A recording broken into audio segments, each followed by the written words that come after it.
Welcome students. Today the chapter which we are going to study is chapter 6. Its lesson number is different, but actually it's the sequence or the second part of the chapter 5 which we already have finished off.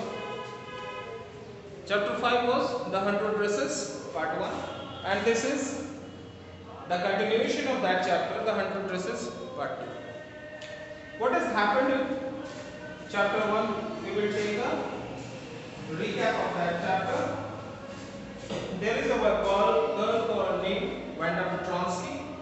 She is a Polish origin girl and she lives in America. Now in the school where she goes, there are two girls named Peggy and Maddie.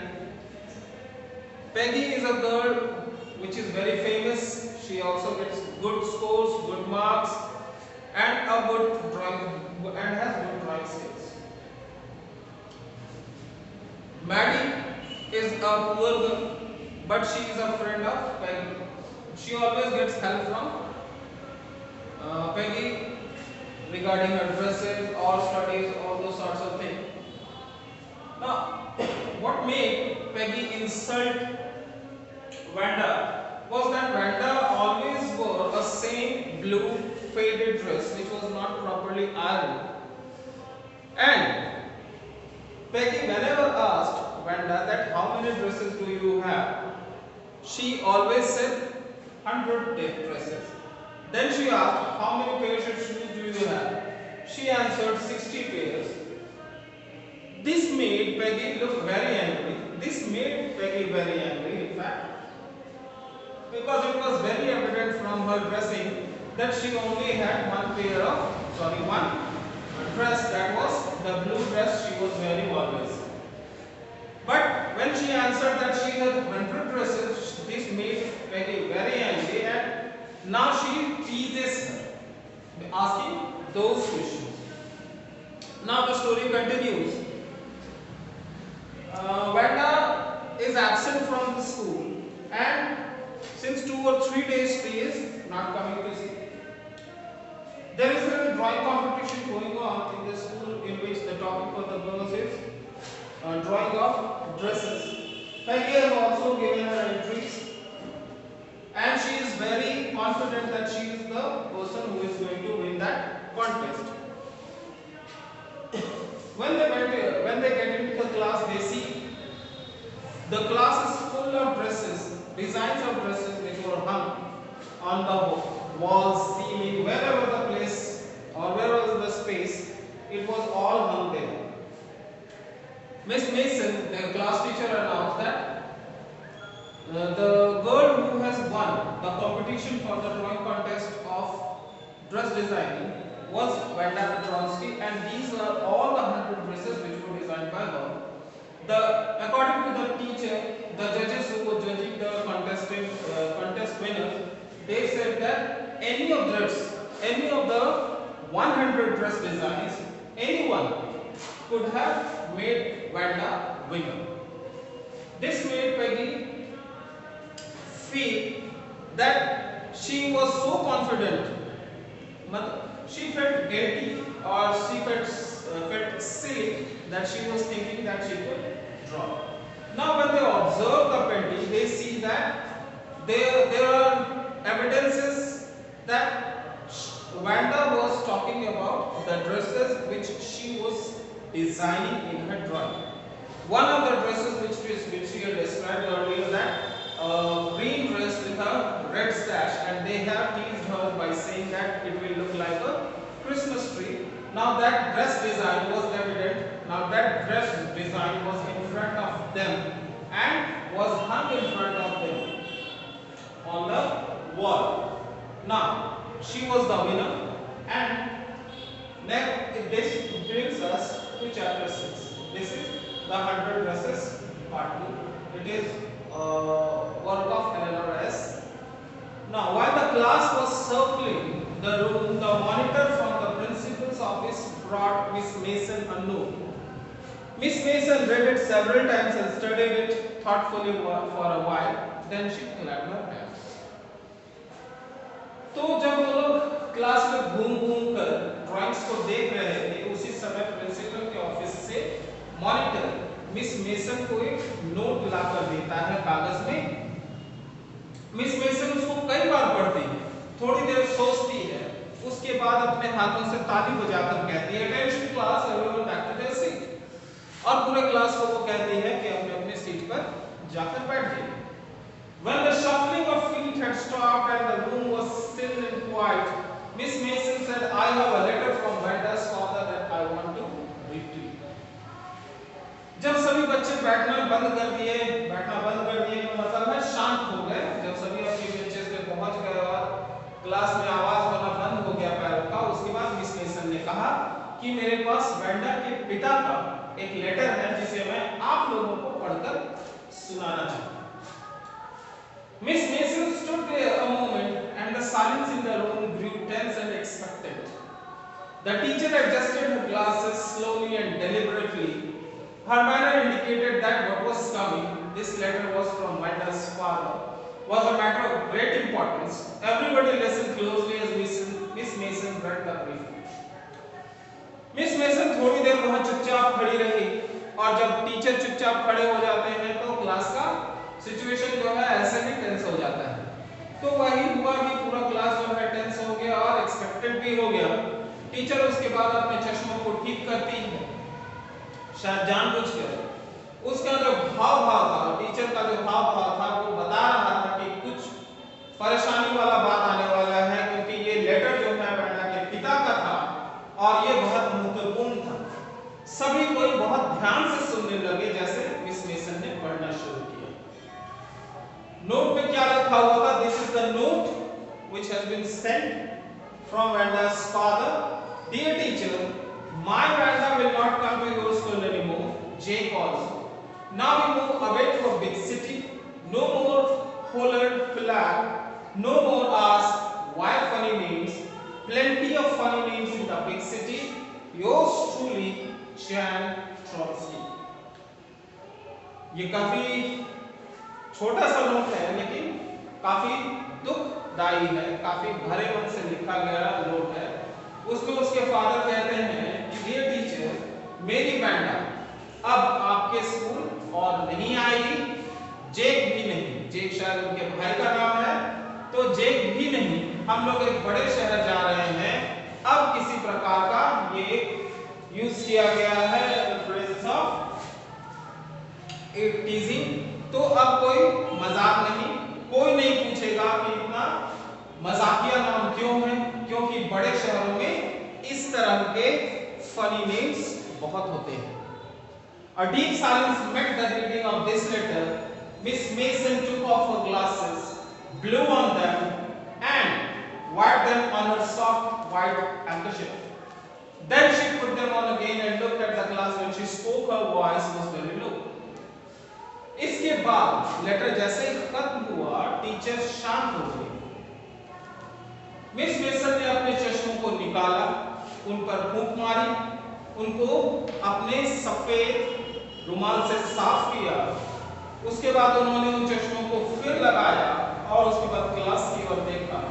जब वो बोल रही थी तो उनकी आवाज बहुत ही धीमी थी।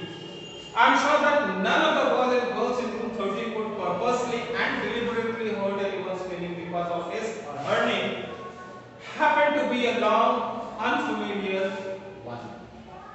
वो कहती है कि रूम नंबर 13 के लड़कों और लड़कियों के बारे में मुझे पूरा भरोसा है कि उन्होंने जानबूझकर, ठीक है, जानबूझकर समझते बुझते हुए किसी का भी भावनाओं को नुकसान नहीं पहुंचाया होगा, किसी की भावनाओं को दुखी नहीं किया होगा, क्योंकि उनका नाम अजीब है, अनफेमिलियर है, मतलब जो बराबर नहीं सुना जाता है। तो उनका कहना यही था कि मुझे इस बात का पूरा भरोसा है कि रूम नंबर 13 के स्टूडेंट्स में से कोई ऐसा शायद नहीं है जो किसी का नाम के कारण मजाक उड़ाता हो। कम से कम जानबूझकर तो उसने ऐसा नहीं किया होगा, किसी की भावनाओं को ठेस नहीं पहुंचाई होगी। I prefer to think what was said in thoughtless वो कहती है कि मैं ये सोचना चाहूंगी या मैं समझना चाहूंगी या मैं ऐसा विश्वास करना चाहूंगी कि जो भी अगर कुछ कहा गया है तो वो बिना सोचे समझे कहा गया है। I know that all you feel the way I do, that this is a very unfortunate thing to have happened, unfortunate and sad both, and I want you all to think about it. उसके बाद वो teacher कहती है कि मैं जानती हूँ कि मैं जैसा महसूस कर रही हूँ वैसा ही आप भी महसूस कर रहे होंगे, और ये जो घटना घटी है हमारे विद्यालय में ये बहुत ही बदकिस्मती की बात है। बदकिस्मती और उदासी भरा दोनों की है। मैं चाहूंगी कि आप सभी इस बारे में सोचें। The first period was a study period. Mary tried to prepare her lessons, but she could not put her mind on her work. She had a very sick feeling in the bottom of her stomach. True, she had not enjoyed listening to Peggy ask Brenda how many dresses she had in her closet, but she had said nothing.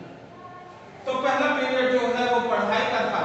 Maddie पूरा प्रयास कर रही थी कि अपने lessons को तैयार कर ले, लेकिन वो ऐसा कर नहीं पा रही थी क्योंकि उसका ध्यान उसके काम पर नहीं था। उसके पेट में कुछ अजीब सा महसूस हो रहा था, जैसे आपसे कोई गलती हो जाती है तो जब आपको पछतावा होता है या कुछ सोचते हैं तो आपको अजीब सा महसूस होता है। उसी शब्द के लिए यहाँ पर उपयोग किया गया है, उसी भावना के लिए कि sick feeling in the bottom of her stomach. सच था कि पेगी जब ब्रेंडा का मजाक उड़ाती थी ये पूछ करके उसके पास कितनी ड्रेसेस है उसके क्लोजेट में, उसको पसंद नहीं आता था, लेकिन उसने कुछ कहा भी नहीं था। She had stood by silently, and that was just as bad what Peggy had done. वो वहीं पर साथ में चुपचाप खड़ी रही, और ये जो पेगी ने किया है उतना ही बुरा था, वर्स हो सकता है शायद उससे भी बुरा। She was a coward, वो एक डरपोक थी। At least Peggy hadn't considered they were being mean, but Maddie, had thought they were doing wrong. She could put herself in Brenda's shoes. वो डरपोक थी। पेगी जो कि उसका मजाक उड़ा रही थी, कम से कम उसे ये तो समझ में था, ठीक है, पेगी को कम से कम ये समझ में था कि वो जो कर रही है वो गलत नहीं कर रही है, क्योंकि अगर कोई व्यक्ति ऐसा सोच ले कि वो जो कर रहा है वो गलत है तो वो उस काम को करेगा ही नहीं। तो पेगी भी जो उसका मजाक उड़ा रही थी वो भी भले मजाक उड़ा रही हो, लेकिन उसने कभी ये सोचकर मजाक नहीं उड़ाया था उसका कि वो गलत कर रही है। लेकिन मैडी उसे समझ थी, वो जान रही थी कि जो वो लोग कर रहे हैं वो गलत कर रहे हैं, लेकिन उसने कुछ भी नहीं किया। She could put herself in Branda's shoes. वो क्योंकि ब्रेंडा की जगह अपने आप को काल्पनिक करके देख रही थी, अपने आप को कल्पना में रख कर देख रही थी, इसलिए उसे ये तो समझ में था कि जो हो रहा था वो गलत है। Goodness, wasn't there anything she could do? If only she could tell Brenda she hadn't meant to hurt her feelings. She turned around and stole a glance at Peggy, but Peggy did not look up. वो सोच रही थी कि काश कुछ ऐसा था जो वो कर पाती, क्या ऐसा कुछ भी नहीं है जो वो कर सकती है? काश वो केवल ब्रेंडा को ये बता पाती कि उसकी भावनाओं को ठेस पहुंचाने का मतलब नहीं था। वो चुपचाप से नजरें चुराकर पेगी की ओर एक बार देखती है, लेकिन पेगी उनकी तरफ नहीं देख रही है। पेगी पढ़ाई कर रही थी। Well, whether Peggy felt badly or not, Maddie had to do something. शायद पेगी को बुरा नहीं लगा था, लेकिन मैडी को कुछ करना चाहिए। She had to find Brenda Petronsky. Maybe she had not moved it. उसे ब्रेंडा पेट्रोस्की को खोजना था, शायद वो लोग अभी यहाँ से नहीं गए हैं। Maybe Peggy would climb the heights with her, and they would tell Brenda she had won the contest. That they thought she was smart and the 100 dresses were beautiful. शायद वो लोग यहाँ से गए नहीं होंगे, शायद पैगी और वो उसके साथ बॉगिंस हाइट जहां वो रहते थे वहां पर जा सकेंगे, वेंडा को बता पाएंगे कि उसने कॉन्टेस्ट जीत लिया है, और वो सोचती हैं कि वो स्मार्ट है और जो उसका 100 ड्रेसेस है वो ब्यूटीफुल है, खूबसूरत है। तो ये आज के लिए इस वीडियो में इतना ही रहेगा। एक समरी के तौर पर हम देखते हैं कि वेंडा ने ड्राइंग कॉन्टेस्ट तो जीत लिया है। विनर अनाउंस होने के तुरंत बाद मिस मेसन के हाथ में एक नोट आता है जिसमें लिखा हुआ है, उनके पिता के द्वारा लिखा गया, और वो बहुत ही भरे मन से कह रहे हैं कि वेंडा पेट्रोस्की और मेरा बेटा जेक जो है वो अब आपके स्कूल नहीं आएगा। हम लोग बड़े शहर में जा रहे हैं, कम से कम वहां पर कोई हमारे नाम का या अजीब नाम का कोई मजाक नहीं उड़ाएगा, क्योंकि वहां पर ऐसे नाम वाले बहुत होते हैं। ये सुनकर पूरा क्लास स्तब्ध रह गया, टीचर स्तब्ध रह गई। टीचर ने बहुत भरे मन से कहा कि हो सकता है ऐसा हो कि आप लोगों ने उसका मजाक उड़ाया, लेकिन किसी ने भी उसकी भावनाओं को ठेस पहुंचाने के लिए मजाक नहीं उड़ाया होगा, या आपने जो भी किया है वो आपकी समझ में नहीं रहा होगा कि आपने क्या किया है। मुझे ऐसा भरोसा है, यहाँ पर टीचर उनके बिहाफ पर ऐसा बोल रही है कि मुझे ऐसा भरोसा है कि आप लोगों ने ये जानबूझकर नहीं किया है। मैडी और मैडी को इस बात का बहुत बुरा लग रहा है। वो सोच रही है कि काश कोई ऐसा जरिया होता जिसके कारण या जिसके उपयोग करके वो उससे माफी मांग पाती, वेंडा से एक बार मिल पाती और उसे बता पाती कि उसने ड्राइंग कॉन्टेस्ट जीत लिया है। वो शायद चीजों को ठीक करना चाहती थी, लेकिन वो पैगी की तरफ जब देखती है तो पैगी का ध्यान उस पर नहीं है, और ये देखकर वो सोच रही है। इसमें साथ ही साथ मैडी को एक गिल्ट फीलिंग भी है कि पैगी जो मजाक उड़ाने का मेन कल्प्रिट थी, वो मजाक उड़ाती थी, लेकिन उसने कभी ये सोचा नहीं होगा कि वो गलत कर रही है। लेकिन मैडी, जिसे ये पूरी तरह से जानकारी थी कि वेंडा के साथ जो किया जा रहा है वो गलत किया जा रहा है, लेकिन उसने कभी भी उसके खिलाफ आवाज नहीं उठाई, कभी उसने पैगी को इस चीज के लिए मना नहीं किया, और ये उसको ज्यादा गुनहगार बनाता है। इसके कारण उसे ज्यादा गिल्ट फील हो रहा है। Thank you for today, next video will follow.